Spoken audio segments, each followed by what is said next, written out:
Welcome back to Footnotes Folly and to Josephus. I am Pemberton. This is part 2. The two sons of Alexander, Hyrcanus the elder and weak, Aristobulus the younger and bold, fall to fighting over the crown, and their quarrel draws in the greatest power on earth. Pompey the Great comes east, takes their case, and when Aristobulus defies him, storms Jerusalem and walks into the Holy of Holies itself. Judea is made tributary to Rome. And in the wreckage rises a clever, tireless Idumean named Antipater, who attaches himself to Rome's winning side to Pompey, then to Caesar, and lays the foundation of a new dynasty for his sons. Let us continue. Hyrcanus was heir to the kingdom, and his mother entrusted it to him before she died. But Aristobulus was superior to him in power and boldness. When a battle was fought near Jericho between the two brothers to settle the dispute over the kingdom, the greater part of Hyrcanus's forces deserted him and went over to Aristobulus. Hyrcanus, together with those of his party who stayed with him, fled to Antonia. There he got possession of the hostages who might serve for his preservation, namely Aristobulus's wife and her children. But before matters came to extremity, the brothers reached an agreement. Aristobulus would be king, and Hyrcanus would give up that claim, while keeping all the rest of his dignities as the king's brother. After this, they were reconciled to one another in the temple, and embraced each other very kindly while the people stood around them. They also exchanged houses.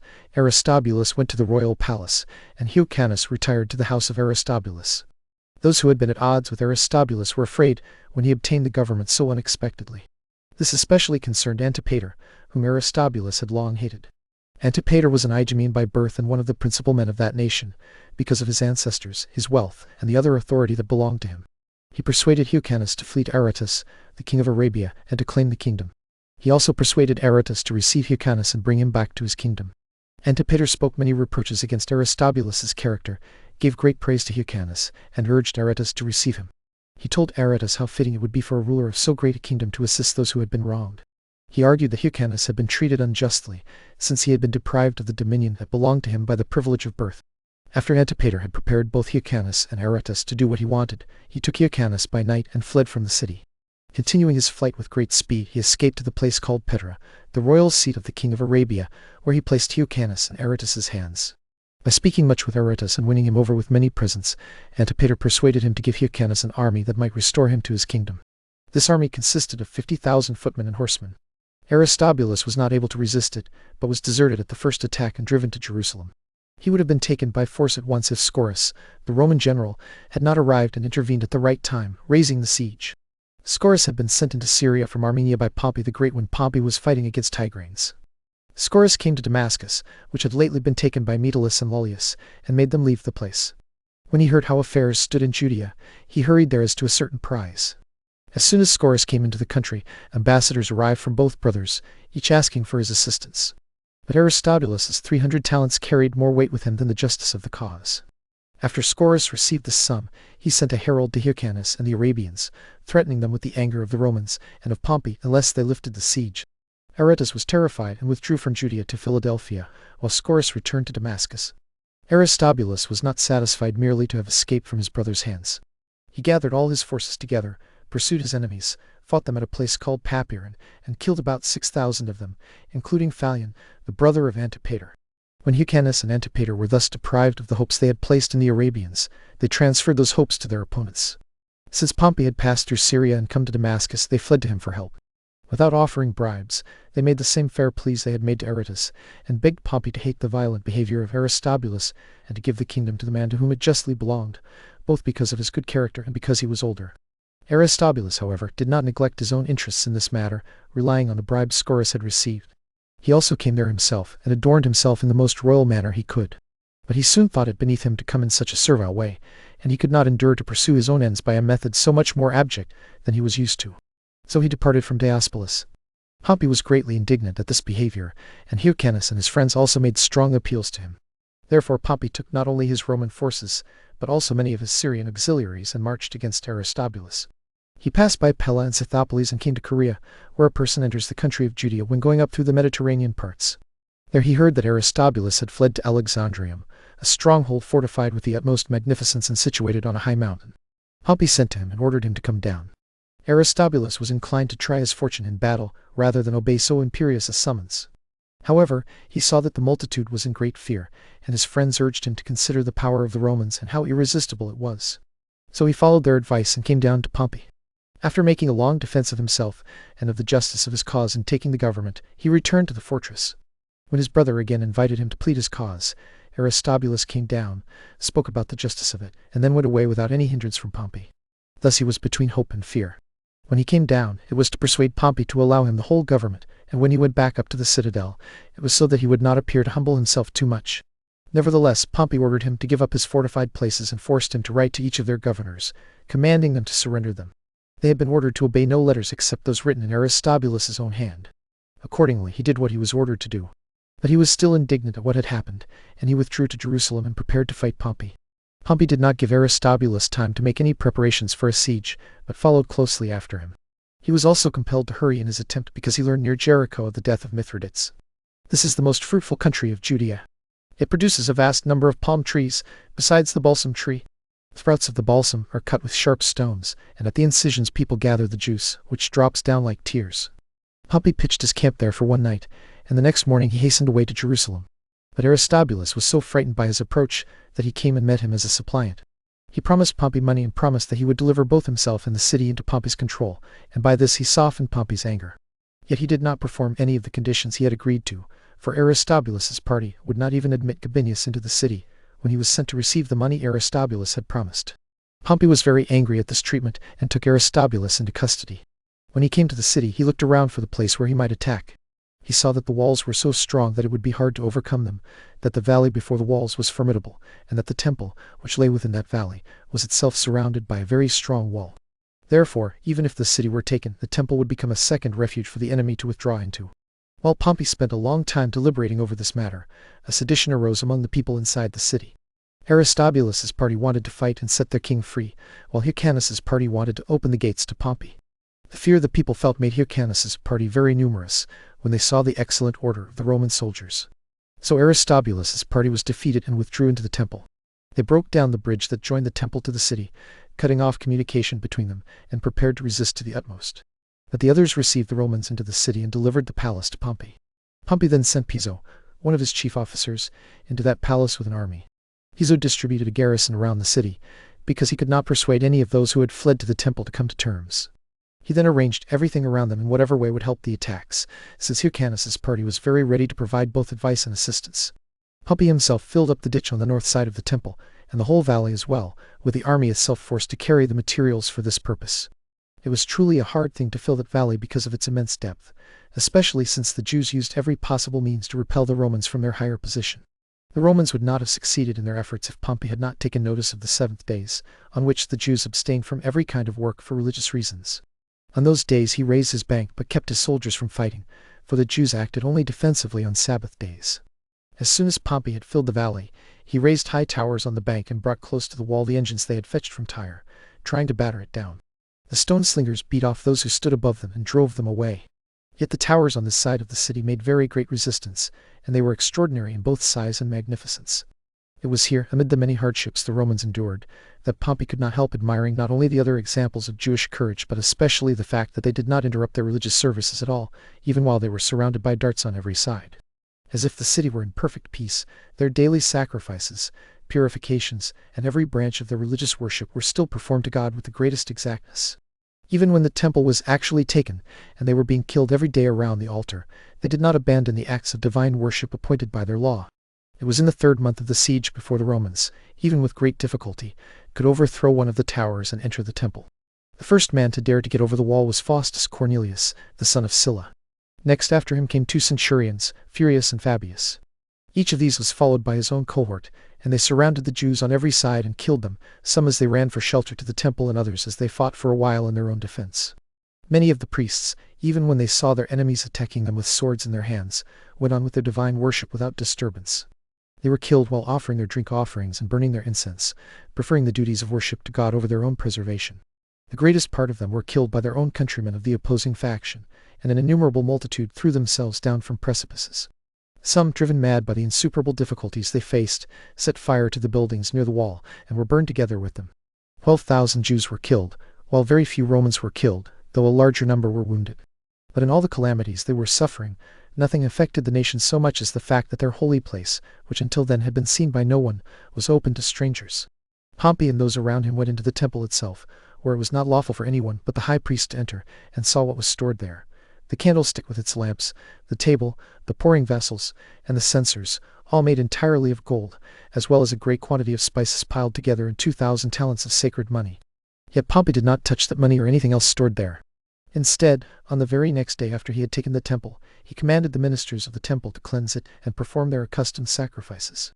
Pompey made Hyrcanus high priest, because Hyrcanus had shown great eagerness on his side during the siege in other respects, and because he had been the means of preventing the multitude in the country from fighting for Aristobulus, which they otherwise were very ready to do. By this Pompey acted the part of a good general and reconciled the people to himself more by kindness than by terror. Among the captives was Aristobulus, his father-in-law, who was also his uncle. Pompey punished those who were most guilty by beheading them, but rewarded Faustus and those with him who had fought so bravely with glorious presents. He also laid tribute on the country and on Jerusalem itself. Pompey also took away from the nation all the cities they had formerly taken that belonged to Celesyria, and made them subject to the man then appointed as Roman president there. He reduced Judea within its proper bounds. He rebuilt Gadara, which had been demolished by the Jews, in order to gratify a man named Demetrius, who was from Gadara, and was one of Pompey's own freedmen. He also freed from Jewish dominion other cities that lay in the middle of the country, meaning those they had not demolished before that time: Hippo, Scythopolis, Pella, Samaria, and Marissa. Besides these he freed Ashdod, Jamnia, and Arethusa. He treated the maritime cities in the same way: Gaza, Joppa, Dora, and the place once called Strato's Tower, which was later rebuilt with the most magnificent buildings and renamed Caesarea by King Herod. Pompey restored all these cities to their own citizens and placed them under the province of Syria. He entrusted that province, together with Judea and the countries as far as Egypt and Euphrates, to Scaurus as governor, and gave him 2 legions to support him. Pompey himself made all possible haste to pass through Cilicia on his way to Rome, taking Aristobulus and his children with him as captives. Aristobulus had 2 daughters and 2 sons. One of the sons, Alexander, escaped during the journey, but the younger son, Antigonus, and his sisters were carried to Rome. Meanwhile Scaurus made an expedition into Arabia, but he was stopped by the difficult country around Petra.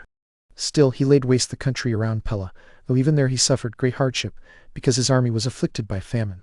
To relieve this need, Hyrcanus gave him some help and sent him provisions through Antipater.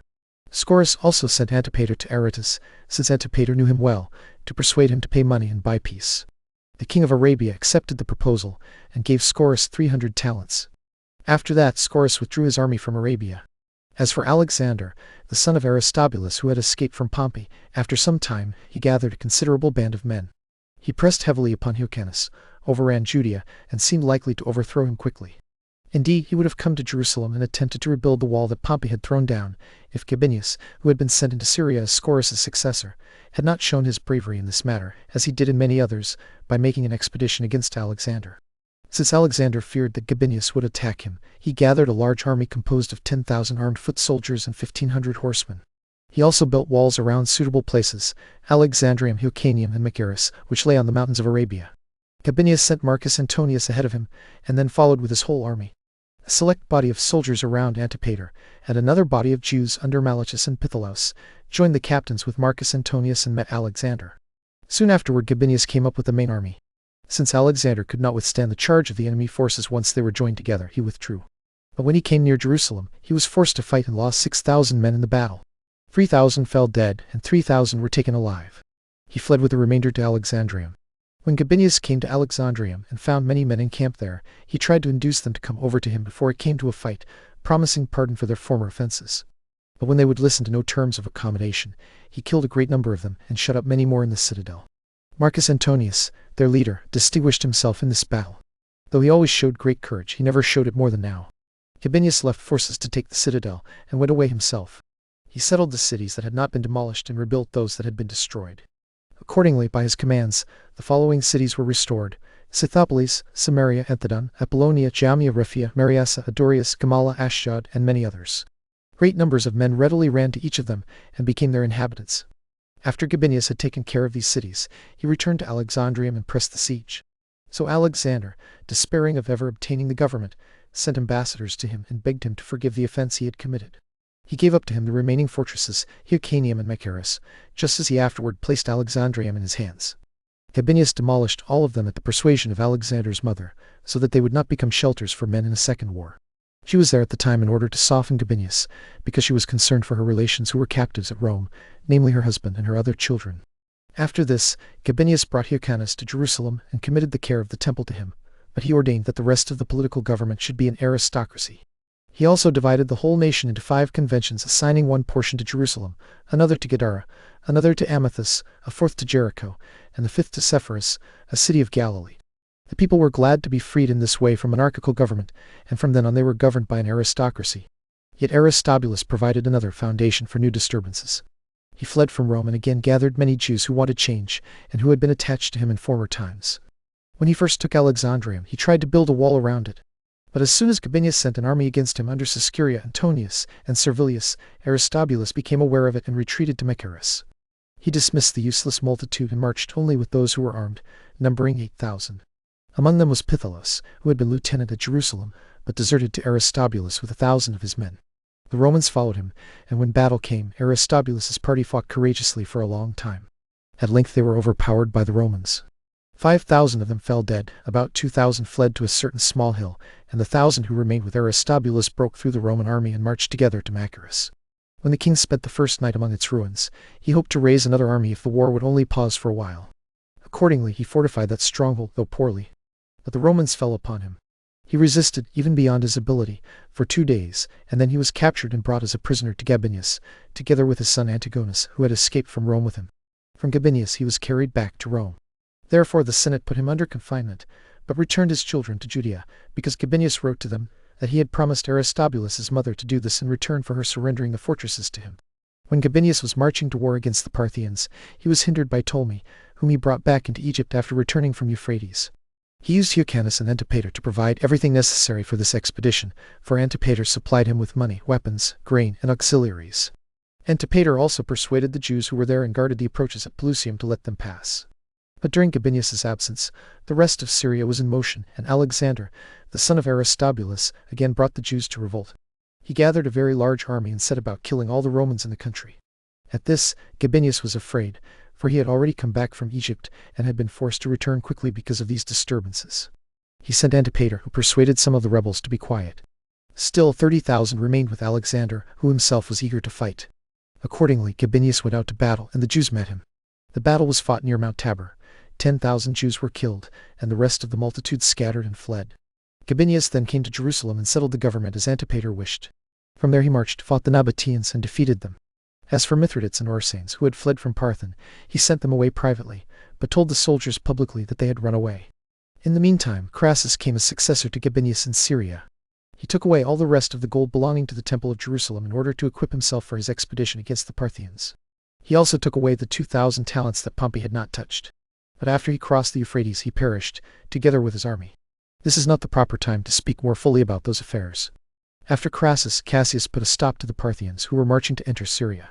Cassius had fled into that province, and after taking possession of it, he made a rapid march into Judea. When he took Taricheae, he carried 30,000 Jews into slavery. He also killed Phasaelus, who had supported the seditious followers of Aristobulus, and it was Antipater who advised him to do so. This Antipater married a wife from an eminent family among the Arabians, whose name was Cypros. By her he had 4 sons, Phasaelus, Herod, who was afterward king, Joseph, and Pheroras. He also had a daughter named Salome. By the kind services he performed for powerful men everywhere, and by the hospitable way he treated them, he made friends among them. He formed the greatest friendship with the king of Arabia by marrying his relation, so that when he made war with Aristobulus, he sent his children to him and entrusted them to him. After Cassius forced Alexander to come to terms and remain quiet, he returned to Euphrates in order to prevent the Parthians from crossing it again. We shall speak of that matter elsewhere. After Pompey and the Senate fled beyond the Ionian Sea, Caesar gained control of Rome and the empire and released Aristobulus from his chains. He also entrusted 2 legions to him and sent him quickly into Syria, hoping that through him he would easily conquer that country and the regions adjoining Judea. But envy prevented any result from Aristobulus's eagerness and from Caesar's hopes. Aristobulus was killed by poison given to him by Pompey's party. For a long time he was not even granted burial in his own country. His dead body lay above ground, preserved in honey, until Antony sent it to the Jews to be buried in the royal sepulchres. His son Alexander also was beheaded by Scipio at Antioch, by Pompey's command, after an accusation was brought against him before his tribunal for the mischiefs he had done to the Romans. But Ptolemy, the son of Menneus, who was then ruler of Chalcis under Libanus, took Alexander's brothers and sisters to himself by sending his son Philippio for them to Ascalon. Philippio took Antigonus and his sisters away from Aristobulus's wife and brought them to his father. He fell in love with the younger daughter and married her, but afterward his father killed him because of her. After Ptolemy had killed his son, he himself married her. Her name was Alexandra, and because of this marriage he took greater care of her brother and sister. After Pompey was dead, Antipater changed sides and cultivated friendship with Caesar. Mithridates of Pergamus, with the forces he led against Egypt, was shut out from the approaches around Pelusium and forced to remain at Ascalon. Antipater persuaded the Arabians, among whom he had lived, to assist Mithridates, and came to him himself at the head of 3,000 armed men. He also encouraged the powerful men in Syria to come to his assistance, along with the inhabitants of Libanus, Ptolemy Jamblichus and another Ptolemy. By these means, the cities of that country readily entered this war. Mithridates, now relying on the additional strength he had gained through Antipater, ventured to march forward to Pelusium. When the people there refused him passage through it, he besieged the city. In the attack on this place Antipater especially distinguished himself, for he brought down the part of the wall opposite him, and was the first to leap into the city with the men around him. Thus Pelusium was taken. But as they marched on, the Egyptian Jews who inhabited the region called the country of Onius stopped them. Antipater not only persuaded them not to stop the army, but also to provide provisions for it. Because of this, even the people around Memphis would not fight against them, but joined Mithridates of their own accord. Mithridates then went around Delta and fought the rest of the Egyptians at a place called the Jews' Camp. When he and all his right wing were in danger during the battle, Antipater, who commanded the left wing and had defeated those who opposed him, wheeled around and came to him along the bank of the river. After this success he attacked those who were pursuing Mithridates, killed many of them, and pursued the rest so far that he took their camp, while losing no more than 80 of his own men. Mithridates lost about 800 during the pursuit made after him. He himself was unexpectedly saved, and he became an unimpeachable witness to Caesar of Antipater's great actions. Because of this, Caesar encouraged Antipater to undertake other dangerous enterprises for him, giving him great praise and hopes of reward. In all these enterprises Antipater readily exposed himself to many dangers, and became a most courageous warrior, bearing many wounds almost all over his body as proofs of his valor. When Caesar had settled the affairs of Egypt and was returning again into Syria, he gave Antipater the privilege of Roman citizenship and exemption from taxes, and made him an object of admiration by the honors and marks of friendship he bestowed on him. For this reason he also confirmed Hyrcanus in the high priesthood. About this time Antigonus, the son of Aristobulus, came to Caesar, and in a surprising way became the cause of Antipater's further advancement. Antigonus ought to have lamented that his father seemed to have been poisoned because of his quarrels with Pompey, and he ought to have complained of Scipio's cruelty toward his brother, without mixing any spiteful passion into his plea for mercy. Instead, besides those matters, he came before Caesar and accused Hyrcanus and Antipater. He said they had driven him and his brothers completely out of their native country, and that in many instances they had acted unjustly and extravagantly toward their nation. He also said that the assistance they had sent Caesar into Egypt had not been given out of goodwill toward him, but out of fear arising from former quarrels, and in order to gain pardon for their friendship with his enemy Pompey. At this, Antipater threw off his garments and showed the multitude of wounds he had received. He said that, as for his goodwill toward Caesar, he had no need to say a word, because his body cried aloud even if he himself said nothing. He said he wondered at the boldness of Antigonus, who was himself nothing more than the son of an enemy of the Romans and of a fugitive, and who had inherited from his father a fondness for innovations and seditions. Such a man, he said, had undertaken to accuse others before the Roman governor and to try to gain advantages for himself, when he ought to be content that he was allowed to live. Antipater added that Antigonus did not desire authority over public affairs because he lacked it so much, but because, if he could once obtain it, he might stir up sedition among the Jews and use what he gained from the Romans against those who had given it to him. When Caesar heard this, he declared Hyrcanus most worthy of the high priesthood, and allowed Antipater to choose whatever authority he pleased. But Antipater left the determination of that dignity to the one who bestowed it on him. Therefore he was appointed Procurator of all Judea, and he also received permission to rebuild the walls of his country that had been thrown down. Caesar ordered these honorary grants to be engraved in the Capitol, so that they might stand there as signs of his own justice and of Antipater's virtue. As soon as Antipater had escorted Caesar out of Syria, he returned to Judea. The first thing he did was rebuild the wall of his own country, Jerusalem, which Pompey had overthrown. Then he went through the country and quieted the disturbances in it. He partly threatened and partly advised everyone. He told them that if they would submit to Hyrcanus, they would live happily and peacefully, enjoying what they possessed in universal peace and quiet. But if they listened to men who had cold hopes of gaining something for themselves by raising new troubles, then they would find Antipater to be their lord instead of their procurator. They would find Hyrcanus to be a tyrant instead of a king, and both the Romans and Caesar to be their enemies instead of their rulers. For the Romans and Caesar would not allow the man they had made governor to be removed from the government. While saying these things, Antipater settled the affairs of the country by himself, because he saw that Hyrcanus was inactive and unfit to manage the affairs of the kingdom. So he made his eldest son, Phasaelus, governor of Jerusalem and the surrounding parts, and sent his next son, Herod, who was very young, into Galilee with equal authority. Herod was an active man, and he soon found suitable material for his active spirit to work on. He found that Zacchaeus, the chief of the robbers, was overrunning the neighboring parts of Syria with a large band of men. Herod caught him and killed him along with many more of the robbers. This exploit was especially pleasing to the Syrians, so that hymns in praise of Herod were sung both in the villages and in the cities, because he had brought them quiet and preserved their possessions for them. On this occasion he became acquainted with Sextus Caesar, a kinsman of the great Caesar and president of Syria.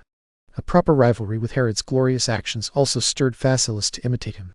Accordingly, by his own management of the city's affairs, Phasaelus gained the goodwill of the inhabitants of Jerusalem, and he did not abuse his power in any offensive way. As a result, the nation paid Antipater the respects due only to a king, and the honors they all gave him were equal to those due to an absolute lord. Yet he did not lessen any part of the goodwill or fidelity that he owed to Hyrcanus.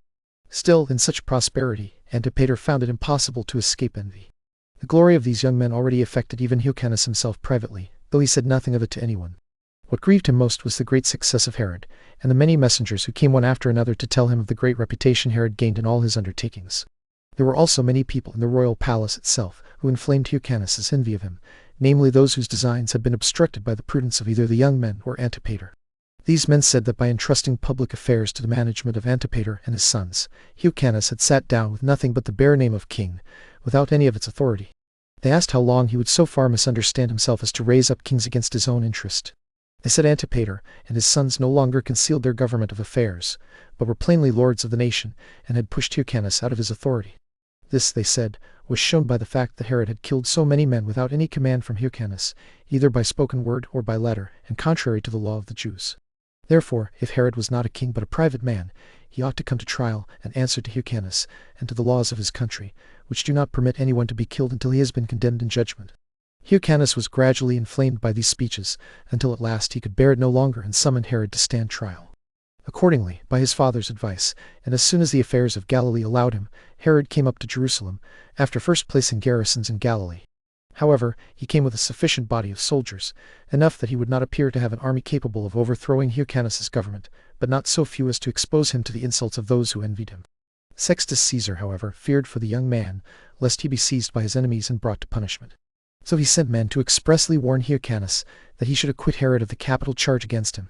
Hyrcanus acquitted him accordingly, since he was otherwise inclined to do so as well, for he loved Herod. But Herod, supposing that he had escaped punishment without the king's consent, withdrew to Sextus at Damascus and got everything ready so that he would not obey Hyrcanus, if he summoned him again. Those who were ill-disposed then irritated Hyrcanus, and told him that Herod had gone away in anger, and was preparing to make war on him. The king believed what they said, and did not know what to do, since he saw that his antagonist was stronger than he was. And now, since Sextus Caesar had made Herod general of Cilicia and Samaria, Herod was formidable not only because of the goodwill the nation had for him, but also because of the power he himself possessed. Hyrcanus fell into the greatest terror and expected that Herod would immediately march against him with his army. Nor was Hyrcanus mistaken in this conjecture.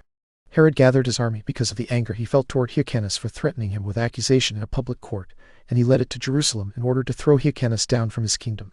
He would soon have done this if his father and brother had not gone out together and broken the force of his fury.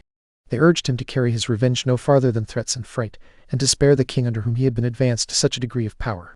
They told him he ought not to be so provoked by being tried that he forgot to be thankful that he had been acquitted, nor to think so long on what was sorrowful that he became ungrateful for his deliverance. They also said that if we ought to reckon God as the judge of success in war, then an unjust cause is a greater disadvantage than an army can be an advantage. Therefore he ought not to be entirely confident of success in a case where he would be fighting against his king, his supporter, a man who had often been his benefactor, and who had never been harsh to him except so far as he had listened to evil counselors, and even then only by bringing a shadow of injustice upon him. Herod was persuaded by these arguments. He supposed that what he had already done was enough for his future hopes, and that he had sufficiently shown his power to the nation. Meanwhile, there was a disturbance among the Romans around Apamia, and a civil war was caused by the treacherous killing of Sextus Caesar by Caecilius Bacchus, which Bacchus committed out of goodwill toward Pompey. Bacchus also took authority over Sextus's forces. But the rest of Caesar's commanders attacked Bacchus with their whole army in order to punish him for Caesar's murder. Antipater also sent them assistance through his sons, both on account of the man who had been murdered and on account of the Caesar who was still alive, since both were their friends. As this war grew to considerable length, Marcus came out of Italy as successor to Sextus. And we will halt there, with Antipater the real master of Judea in all but name, and his young sons Phasaelus and Herod sit over its provinces. Next time, in Part 3, the Parthians sweep in from the east, the old royal house is broken, and Herod hunted and friendless makes a desperate dash to Rome. Mind the footnotes, and beware the folly.